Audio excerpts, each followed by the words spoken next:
A lot of people, you'll find you get a sore wrist, a sore elbow, your shoulder hurts. And I'm going to go over a few of the common mistakes people make that cause them pain. So this is going to help you avoid that soreness. Usually having a painful wrist is telling you there's something wrong in your swing, because you shouldn't be hurting if you have a correct swing. So let's start with the wrist. There's probably 3 major flaws in the wrist. When I hold my mallet, the crease here in your hand is basically where your mallet should lay. You're not holding like this. Okay, a lot of people are holding like this. They have, their grip is too tight, number one, which will cause your hand to hurt, will give you blisters, and will also give you some wrist pain. So you want to relax your grip. It's more like you're shaking hands with the mallet. Remember, it's a budgie. It's a bird. You want to hold it tight enough it's not going to fly away, but you don't want to crush the life out of the poor little creature. So if I'm holding my mallet here with this stiff grip, when I put my arm down, look at where my mallet head is. So now I have to change my swing with something going on with my elbow and shoulder in order for my mallet head to touch the ground. Whereas if I relax my grip, now my mallet head is in the proper place, my arm is in the proper place, I'm not putting stress on the tendons and muscles in my shoulder, my wrist, my elbow that come from this tight grip. This tight grip leads to problems in every part of your arm because you have to compensate it by doing weird angles that aren't normal for your body. Okay, so number one, make sure that that grip is more at a diagonal than a straight up and down. I have a friend that she told me what helps with her is she just lets her mallet drop, picks it up, and that gives her the right placement. That's not a bad piece of advice right there. Let your mallet touch the ground, grab it right there. That's where it should be in your hand. If you notice, the mallet head is at an angle. So there's a position there where your mallet head, where the toe touches the ground and the nose of the mallet comes off, or the nose of the mallet touches the ground and the toe comes off. You want the mallet to be where it's flush with the ground. So your mallet down, you've got your grip.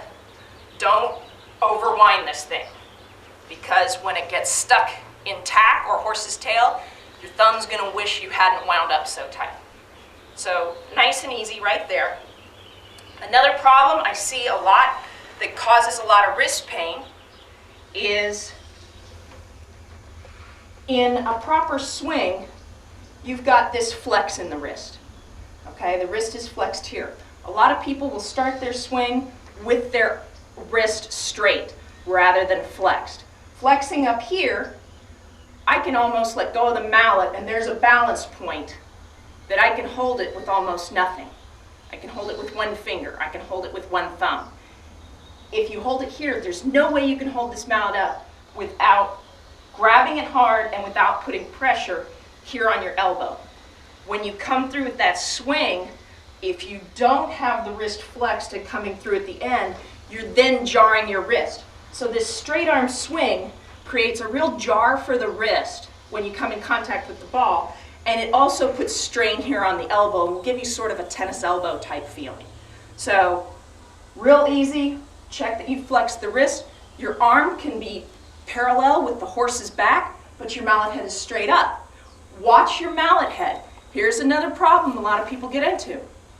The mallet head goes here, okay? Huge strain on the elbow. I'm feeling that like crazy right here.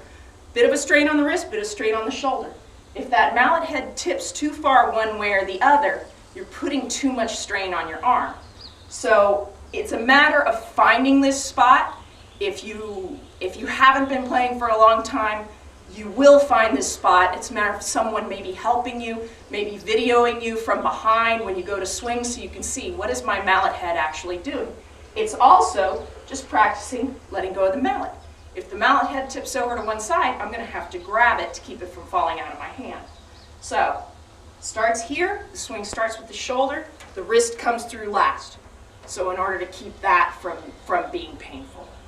So that's just a couple things. On the shoulder, I've seen quite a few guys that they get on the horse, and then just start swinging the mallet like crazy. All you're doing is damaging your rotator cuff and possibly taking your horse's right eye out. Nice, slow, nice, easy. The swing should never be fast. There's never a point that the swing should be fast. It's physics. Mallet head speed has to be X to hit the ball properly. If your horse is moving forward at X amount of feet per second, then your mallet head actually has to slow down in order to be the proper speed at the ball. So the faster you go, the slower your swing, because your horse's speed is actually speeding up your mallet head. So mallet head speed, the faster you go, the slower you swing, because if you're swinging too fast, your head speed is too fast, if your horse speed is too fast. Those are my simple tips on how to avoid being in pain.